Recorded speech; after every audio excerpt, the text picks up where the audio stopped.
আপনি প্রথমে সীতাকুণ্ডের যে কোনো গাড়িতে করে ভাটিয়ারি পর্যন্ত চলে যাবেন, আপনার খরচ পড়বে 10 টাকা।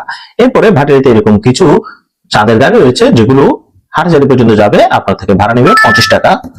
তো একটু এই সুন্দর পথ ধরে যাওয়ার সময় প্রকৃতিকে উপভোগ করে আপনি চলে যেতে পারবেন হাটহাজারী।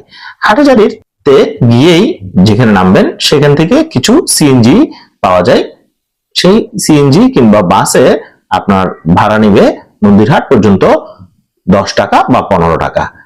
এই গাড়িগুলো নিয়ে আপনি সোজা চলে যেতে পারবেন চট্টগ্রামের সে বিখ্যাত নন্দীরহাট জমিদার বাড়িতে। তো আমরা চলে আসলাম জমিদার বাড়ি। এটি হচ্ছে চট্টগ্রামের সেই বিখ্যাত সত্য সাহার জমিদার বাড়ি। জাতীয় পুরস্কার প্রাপ্ত বরেণ্য সঙ্গীত শিল্পী, সুরকার, গীতিকার ও পরিচালক সত্য সাহা এই নন্দীরহাট জমিদার বাড়ির সন্তান।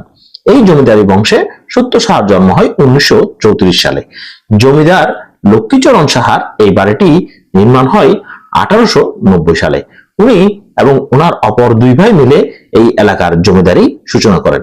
এরপর জমিদারি প্রথা বিলুপ্তি ঘটলে এই জমিদারির পতন ঘটে।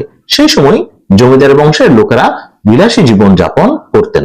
বাইরে কোথাও যাওয়া, ঘোরাঘুরির ক্ষেত্রে ওনারা ঘোড়ার গাড়ি এবং সুসজ্জিত পালকি ব্যবহার করতেন। এলাকায় বর্তমানে নন্দীরহাট জমিদার বাড়িটি সত্য সাহার বাড়ি নামে সুপরিচিত। বিশাল এলাকা জুড়ে এই জমিদার বাড়ি। এখানে সত্য সাহার বাড়িটি ছাড়াও আছে পূজার মণ্ডপ, শানবাগান, পুকুর ঘাট। পুকুর পাড়ে আছে ওনাদের পারিবারিক শ্মশান। 1975 সালের মাঝামাঝি সত্য সাহা ওনার প্রযোজনায় বাংলা ছবি অশিক্ষিত নির্মাণ করেন, যার শুটিং হয় এই জমিদার বাড়িতে এবং টানা 18 দিন এই শুটিং চলে। ইতিহাস, ঐতিহ্য ও নিদর্শনবাহী এই জমিদার বাড়িটি অযত্ন অবহেলায়, প্রয়োজনীয় সংস্কার ও সংরক্ষণের অভাবে বর্তমানে ধ্বংসের মুখে। বাংলা চলচ্চিত্রের সঙ্গীতের ইতিহাসে কিছু নাম চিরকাল অমলিন হয়ে থাকবে।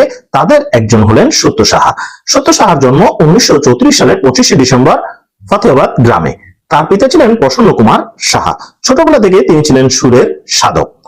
1956 সালে তিনি বাংলাদেশ বেতারে অর্থাৎ তৎকালীন পূর্ব পাকিস্তান বেতার পঞ্চানন মিত্রের সহকারী হিসেবে যোগ দেন। এখান থেকেই শুরু হয় তার আনুষ্ঠানিক জীবনযাত্রা। বেতার কাজের অভিজ্ঞতা তাকে চলচ্চিত্র জগতের প্রবেশের সুযোগ করে দেয়। 1964 সালে চলচ্চিত্র সুতরাং এর মাধ্যমে সঙ্গীত পরিচালক হিসেবে আত্মপ্রকাশ করেন। এই ছবির গানগুলো ব্যাপক জনপ্রিয় হয় এবং একজনকেই তিনি চলচ্চিত্রের জগতের কেন্দ্রবিন্দুতে চলে আসেন। সত্য সাহা তার জীবদ্দশায় প্রায় 119 থেকে 200টি চলচ্চিত্রে সঙ্গীত পরিচালনা করেছেন।